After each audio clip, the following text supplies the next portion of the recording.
வணக்கம். இன்றைக்கி நம்ம பார்க்க போகிற சமையல் இன்ஸ்டண்ட்டாக பண்ணக்கூடிய மாங்காய் ஊறுகாய் எப்படி செய்யலாங்கிறத பார்க்கலாம். இந்த ஊறுகாய் இனிப்பு, புளிப்பு, காரம் எல்லா சுவையும் கலந்து சுவையோட அருமையாக இருக்கும். ஸோ வாங்க இந்த அருமையான மாங்காய் ஊறுகாய் எப்படி செய்யலாங்கிறத பார்க்கலாம்.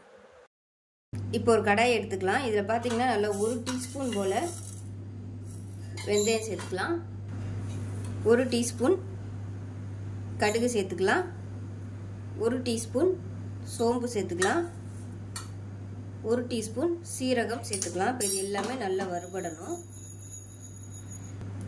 இப்போ இதில் கடுகு வெடிக்க ஆரம்பிக்கும். அந்த ஸ்டேஜ் வரைக்கும் நல்லா வறுத்துக்கலாம். வெந்தயம் வந்து கருக விட்டுறாதீங்க, ரொம்ப கசப்பாயிரும்.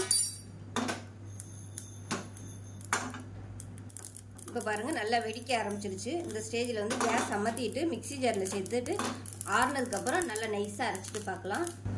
இப்போ பார்த்தீங்கன்னா வறுத்த பொடி நல்லா நைஸாக இந்த அளவுக்கு பொடிச்சு வச்சுக்கோங்க.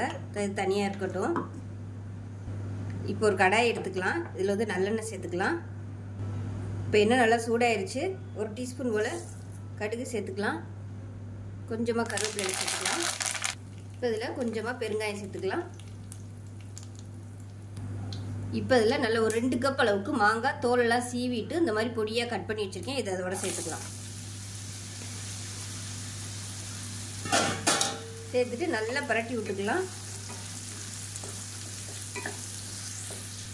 இப்போ இதில் மாங்காய்க்கு தேவையான அளவுக்கு உப்பு சேர்த்துக்கலாம். ஒரு 1/2 டீஸ்பூன் போல் தனியாத்தூள். இப்போ இதில் வந்து கொஞ்சமாக மஞ்சத்தூள் சேர்த்துக்கலாம். 1/4 டீஸ்பூன் போல் மஞ்சத்தூள். நம்ம வறுத்து வச்சுருந்த பொடியிலேருந்து நல்லா ஒரு 2 டீஸ்பூன் அளவுக்கு சேர்த்துக்கலாம். சேர்த்துட்டு நல்லா பரட்டிக்கலாம்.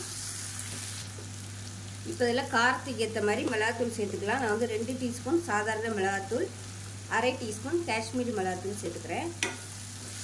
இப்போ எல்லாமே நம்ம சேர்த்துட்டோம். இது நல்லா அந்த சூட்லேயே வந்து பரட்டி விட்டுக்கலாம். 2 விதமாகவும் பண்ணலாம். இந்த மாதிரி எண்ணெய் சூடு பண்ணி எல்லாத்தையும் மசாலா எல்லாத்தையும் சேர்த்துட்டு மாங்காய் வந்து லேசாக அரை வேக்காடு வெந்த மாதிரியும் வச்சுக்கலாம் ஊறுகாய். அப்படி இல்லைன்னா மசாலா எல்லாத்தையுமே மாங்காயில் கலந்துட்டு எண்ணெய் காய வச்சு கடுகு பெருங்காயம் போட்டு கருவேப்பிலை போட்டு தாளித்து அப்படியே அந்த மாங்காயில் கொட்டி அந்த மாதிரியும் ஊறுகாய் வந்து நீங்கள் செஞ்சுக்கலாம். இப்படியும் செஞ்சுக்கலாம். இது வந்து நல்லா சாஃப்டாக இருக்கும். அது வந்து கொஞ்சம் நரிச்சுன்னு இருக்க மாதிரி இருக்கும். எது பிடிக்குமோ நீங்கள் அதுக்கு தகுந்த மாதிரி பண்ணிக்கோங்க. இப்போ இதில் கொஞ்சமாக நாட்டு சக்கரை சேர்த்துக்கலாம். இது வந்து இனிப்பு, புளிப்பு, காரம் எல்லாம் சேர்ந்து சூப்பராக இருக்கும் டேஸ்ட்டு. இது வந்து சக்கரை சேர்த்துக்கிறது வந்து ஆப்ஷனல் தான். உங்களுக்கு வேணும்னா நீங்கள் சேர்த்துக்கோங்க, இல்லைன்னா ஸ்கிப் பண்ணிடலாம். அவ்வளோதான், சூப்பராக ரெடி ஆயிடுச்சு மாங்காய் ஊறுகாய். ஸோ டக்குன்னு செஞ்சிட்டோம். இந்த பொடி வந்து நம்ம ரெடியாக வச்சுக்கிட்டோம்னா எப்போ தேவையோ அப்போதைக்கு நம்ம வந்து செஞ்சுக்கலாம். சூப்பராக இருக்கும். தயிர் சாதம், சாம்பார் சாதத்துக்கெலாம் அருமையாக இருக்கும். கூழ், கம்பங்கூழுக்கெலாம் சூப்பராக இருக்கும். கம்பங்கூழ், ராகி கூழுக்கெலாம் தொட்டு சாப்பிட்றதுக்கு அருமையாக இருக்கும். கேஸ் அமர்த்திடலாம். ஸோ செஞ்சு பாருங்கள். செஞ்சு பார்த்துட்டு எப்படி இருந்துச்சுங்கிறத சொல்லுங்கள். வீடியோ பிடிச்சுன்னா லைக் பண்ணுங்கள், கமெண்ட் பண்ணுங்கள், சேனலை சப்ஸ்கிரைப் பண்ணுங்கள், பக்கத்தில் உள்ள பெல் பட்டனை ப்ரெஸ் பண்ணுங்கள். நன்றி.